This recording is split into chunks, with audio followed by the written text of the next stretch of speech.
Pro-Army revenge is par for the course. I had an illustrious 21-year career in the United States Army, USA, which miraculously concluded with an honorable discharge. 21 years and 14 combat deployments produce a lifetime of stories.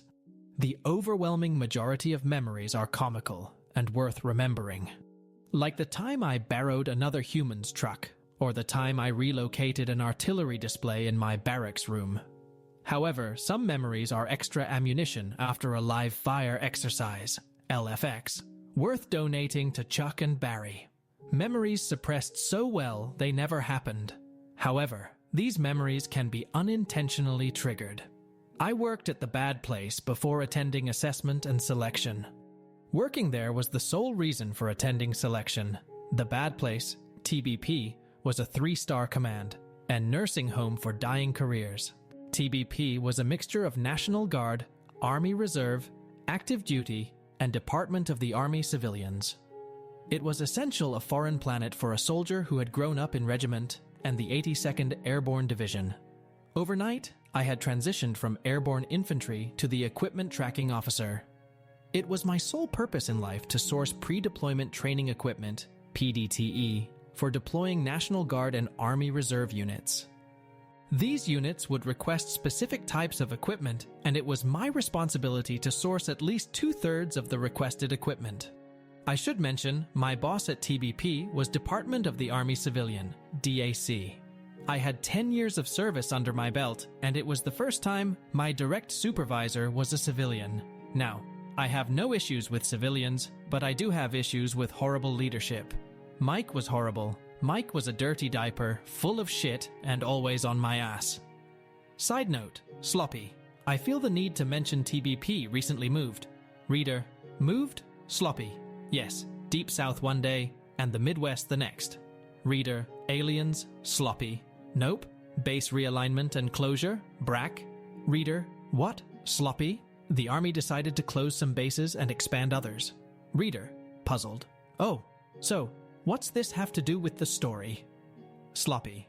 There was 2 active duty soldiers and 2 Department of the Army civilians performing the duties of equipment tracking officers in the Deep South. None of them moved, and all continuity was lost. Reader. Okay. There had to be some kind of transition though, right? Sloppy. Yes. All 4 of them spent countless hours informing me how terrible of a human Mike was via email. Reader. Oh. Story time again. Dear reader, I had no earthly idea what my job was or how I was to perform it initially. Making matters worse, I would quickly learn Mike had no earthly idea either. Mike only knew what Z final product looked like and was mentally unaware of the other 26 letters in the alphabet. Mike was less useful than blinker fluid and football bats. Fear not, dear reader, it only took 3 months of working from 0500 to 2300 to garner a nascent understanding of my roles and responsibilities. Thankfully, I had wonderful counterparts at sister organizations. Furthermore, they were all equally aware of how useful Mike was.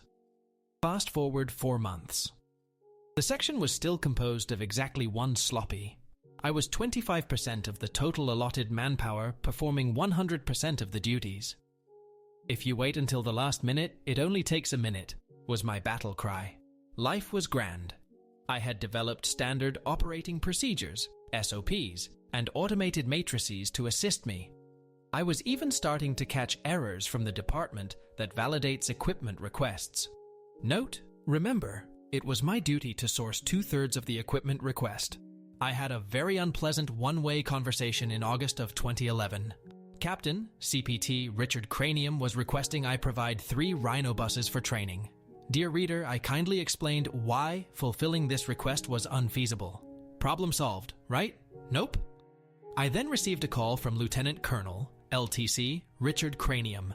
I then received a call from Colonel, COL, Richard Cranium. The issue quickly became a self-licking ice cream cone of chaos. Ring, ring, ring. Sloppy, the Bad Place G4 Equipment Tracking Officer. This is Rank Sloppy speaking. How may I help you, sir or ma'am? Caller, this is Major General, MG Richard Cranium from the California National Guard. Side note, Civilian readers, the Major General is the boss dickhead for all National Guard soldiers in the state of California. Sloppy does not get calls from general officers, GOs, ever. Sloppy, how can I help you, sir? MG Richard Cranium, angry. I am calling to inquire as to why you will not fulfill our equipment request. Is it not your policy to provide 2/3? Dear reader, I was now a bit agitated. I had clearly explained the issue to the company commander, battalion commander, and brigade commander. I now have an irate god-level commander on the phone, and 2 courses of action, COAs, are cycling through my mind. I could kindly explain why this request was absurd, or I could go full regiment sloppy. Slot machine sloppy pulls lever, wheels spinning, still spinning, regiment sloppy. Sloppy, sir, I clearly explained to the previous commanders why I cannot fulfill their request and provided other options. MG Richard Cranium, I don't want options rank sloppy. I want my 3 Rhino buses. Sloppy, time to get fired attitude. Roger, sir. Well, as I told the previous commanders, there are only 5 Rhino buses that exist on Earth. 3 of them are deployed to Iraq, and the other 2 are in Afghanistan. Do you wish for me to forward this equipment request to Forces Command, Forcecom/4-star General? MG Richard Cranium, oh, that won't be necessary, rank Sloppy? Sloppy, are you sure, sir? I mean, I can. MG Richard Cranium, no. Did you explain this to? Sloppy, every single one of them, sir. MG Richard Cranium, disregard, I have some phone calls to make. Dear reader, the world was right again. At least I thought it was. It appears the Major General was slow to contact his subordinate leadership. The Colonel had contacted Mike, demanding I supply his unit with Rhino buses. One would think a simple explanation would suffice for Mike, but one would be wrong. Common sense is an elusive, fickle creature for Mike. It was like trying to explain what number the letter purple tastes like. Mike, did you tell a unit they can't have a piece of equipment? Sloppy, yes, sir. Mike, why? Sloppy, because there are only 5 of them and they are all deployed to combat zones. Mike, well, you need to figure out how to get them. Sloppy brain, is this man fucking serious? Sloppy brain, laughing, I think he is. Sloppy, like call the Pentagon and ask them to redeploy them from combat because some unit needs to train with them? Mike, it's not your job to validate equipment. It's your job to source it. Do you understand? Sloppy, lip service. Roger that, sir. Dear reader, when one door closes, check for an open window. I had over 90 units on my desk and 30,000 pieces of equipment to source for the month of August. It didn't take long to find a window to crawl out. I found a unique request from an infantry unit. They requested a plethora of equipment, and it all made sense, minus 4 pieces of equipment. Sloppy brain. Pretty sure those 4 pieces of equipment need to be on a different type of request, right? Sloppy brain. Yeah, but it's not your job to validate it. Sloppy brain. Oh, right. Dear reader, I sourced it. All 4 of them. It was not an easy task either. I literally had to scour the entire country for available inventory. I made phone call after phone call to make this request happen. None of the items were collocated. They would need to be transported from the far stretches of the continental United States, and failure was not an option. I had fulfilled my responsibilities. I sourced the equipment and turned it over to Mike for signature. Mike's signature magically allocates funding and authorizes the transportation of said equipment. Dear reader, shit typically rolls downhill. However, this specific request defied the laws of gravity. Shit was going to roll uphill. I crawled back through the window and waited a month for the fallout to ensue. Truth be told, due to my heavy workload, I had forgotten about my magnificent accomplishment. It was another horrible day at work until I received a magical phone call. Ring, ring, ring. Sloppy, the bad place. G4 Equipment Tracking Officer. This is Rank Sloppy speaking. How may I help you, sir or ma'am? Caller. Hello, I am Sergeant First Class, SFC Ricky Bobby. I am the Long Range Surveillance, LRS Platoon Sergeant for unit name. Sloppy. Hey Ricky, how can I help you? SFC Ricky Bobby. Well, I am looking at 4 helicopters, and I am told I need to sign for them. Sloppy. Yes mode. Let me look at your request. Shuffling noises. Sloppy? Yes. You requested 2 UH-60L Black Hawk helicopters and 2 UH-47 Chinook helicopters, correct? SFC Ricky Bobby. Yes, but I requested them for SPIES, Special Purpose Insertion Extraction System, and FRIES, Fast Rope Insertion Extraction System, training. Laughing. I am not a pilot. What the hell am I supposed to do with 4 helicopters? Sloppy. Laughing. I mean, once you sign for them, they're yours. I suppose you could try to fly them? SFC Ricky Bobby. Laughing. Fucking Army. Suppose I could. Sloppy. Laughing. Don't worry, man. I've got your back. I have already coordinated with our aviation validators to support your request. I will give you their number. SFC Ricky Bobby. I'm ready to copy. Sloppy. 867 5309. SFC Ricky Bobby. Thanks, man. Sloppy. Call me back if you have any issues, brother. I will walk upstairs, G3/operations, and get this sorted so you boys can do SPIES and FRIES. SFC Ricky Bobby. Wilco. Will comply. Man, dear reader, not only does shit roll uphill, but shit rolls uphill faster than I expected. I had just hung up the phone and was departing for lunch. I didn't make it 5 feet before I was beckoned to Mike's office. There are 4 chairs in Mike's office, one with a load-bearing capacity of at least 400 pounds and 4 normal people chairs. I was awkwardly surprised to find it was already standing room only.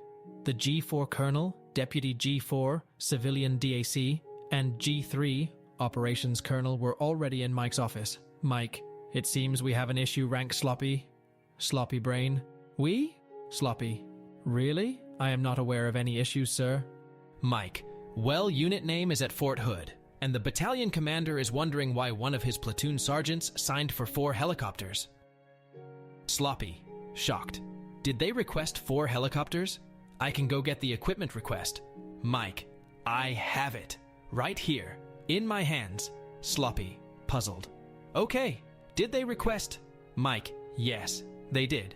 Sloppy. I don't understand the G4. Colonel. The issue is, we needlessly shipped 4 helicopters across the United States. G3. Colonel. There are already helicopters at Fort Hood. Helicopters and pilots, there to support SPIES and FRIES training. They are there specifically for this type of request. G4. Colonel. Rank Sloppy. Did this request not look odd to you? Sloppy Brain. Hysterical laughter. Sloppy. Absolutely, sir. Entire room, shocked faces. Just baffled as fuck. G4 Colonel. Then why did you source it? Sloppy retells entire Rhino bus saga. Sloppy. Sir, as I understand it, it's not my job to validate. It's my job to source it. Mike made it very clear on multiple occasions. Mike. Angry. Rank. Sloppy, do you realize you just cost the Army over $100,000 to ship equipment? We didn't need to ship. Sloppy. Sir. G3 Colonel. Pissed off. No, Mike. You just cost the Army over $100,000. Mike. Sir. G4 Colonel. Mike. It is your signature that authorizes allocation of money and shipping. Did you tell Rank Sloppy it's his job to source? To not validate anything and only source? Mike. Sir, I did, but... G4 Colonel starts walking out. G4 Colonel. Mike, let's have a meeting. In my office. Sloppy Brain. Oh, that sounds bad. Sloppy Brain. Yeah, but Mike. Not us. Sloppy. Right? Sloppy retreats to desk. Side note, I know the G3 Colonel. We had worked in the same unit when he was a major. G3 Colonel follows Sloppy sits on Sloppy's desk. G3 Colonel, laughing hysterically. How in the fuck did you do it? Sloppy, do what? G3. Colonel, find 4 helicopters? Sloppy.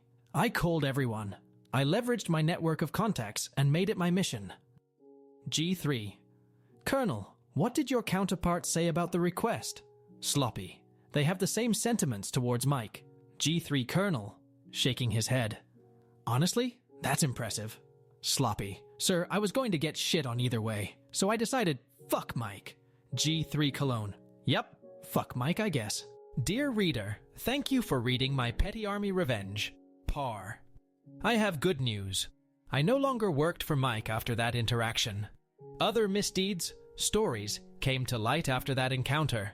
I had a long desk-side meeting with the G4 colonel and fully detailed my relationship with Mike. It's nearly impossible to fire Department of the Army civilians, but it was easy to move me.